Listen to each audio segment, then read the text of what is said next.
Buenas tardes, mi nombre es Ailén Sánchez García, estudiante de la Universidad Nacional Abierta y a Distancia, y en esta tarde me encuentro con el licenciado Wilfrido Leighton Herrera, licenciado en Ciencias Sociales y Económicas, docente de tiempo completo de la institución educativa San Mateo de Marangüí. Él nos viene a hablar acerca de la política y buenas tardes, profesor, ¿cómo se encuentra? Buenas tardes, muy bien, gracias. Bueno, en esta hora yo quiero hacerles una serie de preguntas acerca de cultura política. Claro, con mucho gusto. ¿Qué diferencias, similitudes y relaciones hay entre Estado, nación y gobierno? Pues las diferencias son marcadas, sin lugar a dudas, pero las diferencias terminan en una relación. Porque si hablamos de una nación, no necesariamente se tiene que hablar de un gobierno específico. Pueden existir naciones en un momento dado sin territorio. Por ejemplo, era el caso que ha tenido en un momento dado Israel, que Israel se constituía en una nación, tenía su historia, tenía todo, tenía su territorio, ¿verdad? Pero el territorio luego le fue negado y ante esa negación quedó sin territorio, pero se constituía todavía en una nación. Mas, sin embargo, no era un Estado y tampoco tenía un gobierno por ende. Entonces hay una relación directa entre el territorio, la organización de un Estado dentro de ese territorio y cómo se gobierna el Estado. Entonces, Estado y gobierno sí tienen una relación, o sea, el gobierno constituye el Estado, pero la nación puede existir independientemente de ese Estado e incluso de ese gobierno. ¿Nos podría decir qué diferencias, similitudes y relaciones hay entre participación política y democracia? Bueno, el origen de la democracia no necesariamente indica participación integral y completa de la ciudadanía. Si reconocemos la historia de la democracia al surgir en su cuna, que fue Atenas, Grecia, era una democracia directa, porque eran pocos los que podían decidir, y ante eso discriminaba la participación de todos, que ese es el objetivo y la filosofía de la participación. Cuando todos participan, todos por completo, se da participación. Cuando no participan todos, sin lugar a dudas no hay participación. Pero era un momento histórico en el cual la democracia era directa por unos pocos. Sin embargo, al ir avanzando, nos dimos cuenta que la democracia se convirtió en representativa, no, porque la gente iba aumentando, la explosión demográfica, la población iba creciendo, el número de habitantes, y ya se hacía difícil tomar decisiones de forma directa. Sin embargo, ahí no participaba el pueblo, aún seguía el mismo proceso, sino que unos cuantos tomaban las decisiones, ¿verdad?, según sus intereses. Pero en el momento actual, por ejemplo, para Colombia, para otras naciones ya se dio hace rato. En Colombia, desde la Constitución de 1991, se implementa, o por lo menos el sentido y el propósito que hay en la filosofía de la Constitución de 1991, que se dé una democracia participativa, o sea, donde ya no hay representantes que toman las decisiones de forma unilateral, sino que el pueblo también puede participar a través de una serie de mecanismos. Esos mecanismos son muchos. Por ejemplo, en la elección democrática, el voto que elige a alguien es un voto programático, es un voto que puede revertir el proceso, y a la vez que lo elige, también puede quitarle el poder o quitarle la elección. Sin embargo, dentro de las manipulaciones del mismo gobierno y de la misma democracia, hay una serie de trabas que hacen difícil que eso se dé. Además de eso, hay otros factores que te pueden llevar a participar. Por ejemplo, la acción de tutela, que se implementa para en un momento dado defender los derechos fundamentales. Eso es participación ciudadana, lo puede hacer cualquier ciudadano. La acción de cumplimiento, en la cual en un momento dado tú puedes exigir que se cumpla una ley. Si la ley defiende tus derechos o defiende tus intereses, tú llegas y en un momento dado exiges acción de cumplimiento como una demanda. Es como si fuera una acción de tutela, pero tiene que cumplirse una ley. Lo que sí debe estar es la ley. Si no está la ley, tú no puedes exigir acción de cumplimiento. Entonces, derecho de petición, derecho a la información, derecho a intervenir, lo que decía ahora, en el gobierno, en la planeación, en fin, todo eso es realmente participación. Y la ciudadanía lo que tiene es que ir metiéndose más en la participación, ¿sí? Pero infortunadamente no todos los procesos llevan a que la ciudadanía se interese por eso.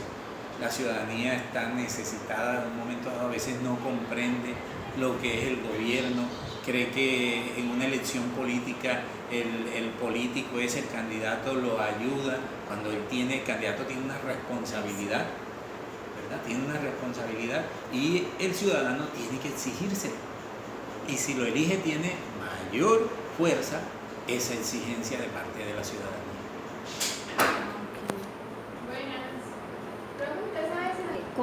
¿Cómo definiría entonces el término política? Bueno, si nosotros miramos la política desde la perspectiva antigua, cuando hablamos de política hablamos de una relación social, ¿verdad? Como tal.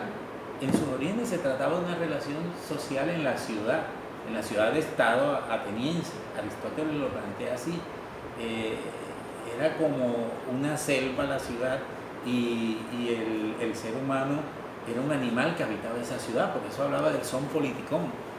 O sea, el ser humano en un momento dado era un animal político en esa selva que constituía la ciudad-estado griega. Sin embargo, la idea pues, de esa participación de política implica mirar cómo crece la población, cómo con ese crecimiento de población van creciendo toda una serie de necesidades también, y con esas necesidades van creciendo los males que le hacen daño y crean esas necesidades, como por ejemplo la corrupción en un momento dado, y esa corrupción pues daña a la ciudadanía y daña originalmente lo que es la política. La política se orienta al bienestar de la población y los mismos seres humanos, los seres sociales, organizan y crean ese bienestar. La política debe orientarse fundamentalmente a eso, a hacer el bien por la población, por la ciudadanía y todo lo que se relacione con ella. Entonces, ¿qué se relaciona con ella? Por ejemplo, no solo los seres humanos. No, ahora hay que mirar los derechos de los animales, todo eso hace parte de una política de Estado también, ¿sí? Los defensores de animales, toda una serie de condiciones, porque también es una vida. Entonces, no es decir, solo el ser humano es de quien se debe ocupar la política. No, la política tiene que ser integral. Entonces, de eso se ocupa, del bienestar integral, de todo, de la vida, del medio ambiente, de las circunstancias históricas, de la perspectiva, o sea, del futuro. Por eso un político tiene que mirar qué proyecta para el futuro de la población. Eso es la perspectiva. Y se organiza con base a eso, para que en un futuro no tenga que sufrir, ¿verdad?, lo que ya sufrieron en otros momentos. Okay. Hay dos términos que la población confunde, que es el término de política y lo político. ¿Qué diferencias se podrían encontrar entre estos dos términos? Yo entiendo que te refieres al político que hace política, ¿sí? ¿Es eso? Sí. Bueno, ahí encontramos lo que te decía ahora. La política como tal no es mala, es como decir la medicina y el mal médico.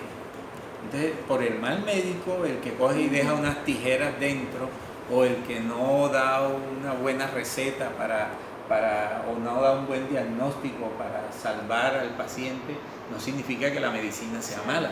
El médico es el que es malo. Entonces, ante esa circunstancia, la política no es mala. El que es malo es el político corrupto, el político que hace daño a la población, que se roba el dinero de todos, que es el dinero público, que daña a lo público. Ese es el malo. Entonces, la política no es mala. Entonces, malo es el político como tal, pero también pueden existir políticos que tengan un buen desarrollo y un buen desempeño. Nosotros hemos tenido ejemplos en Colombia, y uno de los más claros es el de Antanas Mocos. Sin lugar a duda, un político completamente diferente. Primero ciudadano, ¿verdad? Y como ciudadano hizo parte de la política y como político benefició a la ciudadanía. Se equivocó en algunas cosas, pero es una muestra de algo que va cambiando. Seguimos mirando estos términos, ¿qué elementos componen la cultura política? Pienso que como tal, la cultura política fundamentalmente está constituida por la ciudadanía y la ciudadanía es diversa, ¿sí? Encontramos diversas culturas que en un momento dado tienen que ser y son consideradas por la política, ¿sí? Y esa consideración en nuestra Constitución está la discriminación que había hacia los afrodescendientes. Entonces, esa es una cultura de acabar con esa discriminación. La discriminación que había con los aborígenes nativos de acá, esa es una cultura de acabar con esa acción desde esa perspectiva cultural. Lo otro es que la política como cultura general, ¿verdad?, debe velar por integrar a toda esa población y desarrollar procesos honestos, con honestidad, de buen desempeño, de trabajo hacia el bienestar de la ciudadanía. Esa es la verdadera cultura política, una cultura que rompa con la corrupción de pleno y que vele por lo público como un tesoro que es de todos, de toda la cultura. Ese es el principal aspecto de la cultura política. Ok, y ya para terminar, ¿qué elementos involucra el ser ciudadano y cómo definiría los derechos y deberes del ciudadano? Ciudadanos somos todos, aún los políticos, aún la gente que como político llega al gobierno es un ciudadano y como tal pues tiene la responsabilidad de cumplir unos deberes. El político que gobierna tiene unos deberes que son el bienestar de toda la población, ¿sí? Él no está ahí y el poder ya le da una jerarquía superior diferente que puede hacer lo que le dé la gana. No, como ciudadano tiene unos deberes que seguir, pero también tiene unos derechos que le da el ser elegido. Y los ciudadanos han tenido el derecho de elegir en un momento dado y tienen también el derecho de exigirle que cumpla a ese político, a ese gobernante con sus deberes, pero ellos también tienen que cumplir con los deberes. Nosotros encontramos en la historia, por ejemplo, el caso de Thomas Hobbes, que dice que pues entre los ciudadanos y el Estado y el gobierno ahí se hace un contrato social. Hobbes es muy extremista y dice que los ciudadanos pues venimos preparados para matarnos unos con otros y que es el gobierno el que nos coerciona y con esa coerción que hace nos obliga a hacer las cosas. Puede parecer así, pero eso es algo de extrema derecha donde te tienen que obligar